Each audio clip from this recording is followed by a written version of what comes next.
అది కాంగ్రెస్ కి వెళ్ళిపోయాడు కదా.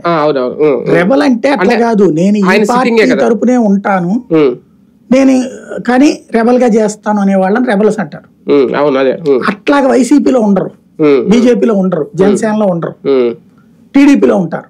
ఇప్పుడు లైక్ అనపర్తిలో ఇవ్వకపోతే చేస్తాననే నల్లమిల్లు, లేకపోతే ఉండిలో రామరాజు, అట్లాంటి వాళ్ళు కొంతమంది ఉండొచ్చు. అంటే కాంగ్రెస్ పార్టీ రావడం కూడా ఒక రకంగా అందులోకి వెళ్ళిపోవడం లేదు అంటే ఖచ్చితంగా వాళ్ళందరూ ఇప్పుడు కాంగ్రెస్ లోకి వెళ్ళి రెబల్స్ అయ్యి ఉండేవారు, వైసీపీకి రెబల్స్ అయ్యి ఉండేవారు. తెలుగుదేశం పార్టీ చేస్తున్న బొజ్జగింపులు అంటే రెబల్స్ రాకుండా, ఎందుకంటే వాళ్ళ మెయిన్ ఎజెండా ఏంటంటే ముగ్గురిది కూడా అదే కాబట్టి వ్యతిరేక ఓటు చేయాలని కూడా.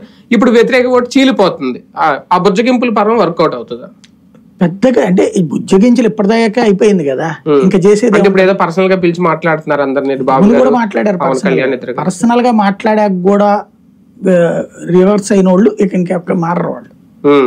అవును, పర్సనల్ గా చేసిన తర్వాత ఎందుకు వర్కౌట్ అవుతుంది? ఇప్పుడు ఆయన ఉన్నాడు అరకు దొరన్నది, ఆయన ఓపెన్ గా చెప్తున్నాడు, నన్ను పిలిచారు, మాట్లాడారు, ఎమ్మెల్సీ ఇస్తానన్నారు, మీకు ఏ లోటు రాకుండా చూసుకుంటా అన్నారు, కానీ నాకు నమ్మకం లేదు, నేను ఇండిపెండెంట్ గా పోటీ చేసేస్తున్నాను చెప్పి ప్రకటించాడు. అలా ఉన్నారు ఇంకా ఒక 4-5 దాకా ఓపెన్ అయ్యారు. గెలుస్తుంది నమ్మకం ఉంటే తిరగబడరు, ఏదో పోస్ట్ వస్తుందిలే అని. గెలవదు అనేటువంటి భయం వాళ్ళకు ఉంది కాబట్టి అట్లాంటి వాళ్ళు ఏంటంటే ఇప్పుడు మనకి ఈయన తర్వాత ఆయన అధికారంలోకి వస్తే కదా మనకి నామినేటెడ్ పోస్ట్ చేయడము, ఎమ్మెల్సీ. ఆయన అధికారంలోకి రానప్పుడు మనకేమిస్తాడు? ఇంకొకటి, ఇప్పుడు గనక మనం లైమ్ లైట్ లో నుంచి పక్కకి వెళ్ళిపోతే రేపు ఫ్యూచర్ లో పరిస్థితి ఏంటి? ఇప్పుడు అసలు రాజకీయాల్లో ఈ ఎలక్షన్ లో పోటీ చేయలేదు, వాట్ నెక్స్ట్? నిన్ను ఎవరు గుర్తు పెట్టుకుంటాడు? అప్పటికి ఇంకొకడు బలమైన నాయకుడు ఉంటాడుగా, సిట్టింగ్ కూడా ఉంటాడు, ఇంకోటి ఎవడో ముందుకు వచ్చేస్తాడు. Telugu for example Congress party వాళ్ళే, ఆంధ్రాలో కాంగ్రెస్ వాళ్ళు 2014లో పోటీ చేశారు, ఓడిపోయిన తర్వాత సైలెంట్ అయిపోయారు.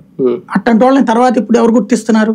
అప్పట్లో అయితే బొత్సాన్ని తీసుకోవడం, లేకపోతే కనుక అటు వైసీపీకి టీడీపీకి 2 వైపులకి పోయారు చాలా మంది, అది ఎనఫ్.